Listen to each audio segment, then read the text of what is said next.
அனைவருக்கும் வணக்கம். Saraswati green farms, Palakkad மாவட்டம்ங்க. இது பார்த்தீங்கன்னா நம்ம தென்னந்தோப்பில் இத்தனை செடிகள்லாம் இருக்குது. உங்களுக்கு சுற்றியும் இது ஒரு தாவரம் பாருங்க. இது கிலாக்காய் அல்லது செர்ரின்னு சொல்கிறாங்க. இது ஒரு அற்புதமான ஒரு தாவரங்க. இத்தனை காய் காய்ச்சிருக்கு பாருங்க. இதுக்கு ஒரு பக்குவமும் கிடையாது உங்களுக்கு. இது ஒரு 4-5 தடவை நான் வேண்டான்னு வெட்டி விட்டுருப்பேன். இது ஏன்னா உங்களுக்கு கொஞ்சம் முட்கள் இருக்கும். உங்களுக்கு இது வேலிப்பயிராகவும் பயன்படுத்தலாம். இது விட்டமின் சி நிறைந்த ஒரு பழம். உங்களுக்கு இது ஜூஸாக யூஸ் பண்ணலாம். இப்போ பேக்கரிகள் எல்லாம் யூஸ் பண்ணுற இந்த கேக்கில் யூஸ் பண்ணுறது வந்துங்க இந்த இதுதான்.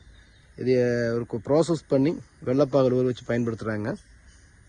இதுவும் நம்ம தென்னந்தோப்பில் ஒரு கமர்ஷியலாக பயன்படுத்தலான்னு சொல்கிறேன் நான் உங்களுக்கு. பாருங்கள், அற்புதமாக இருக்குது.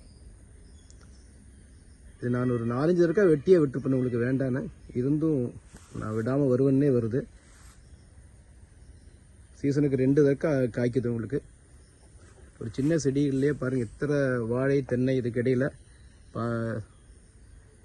வந்திருக்கு.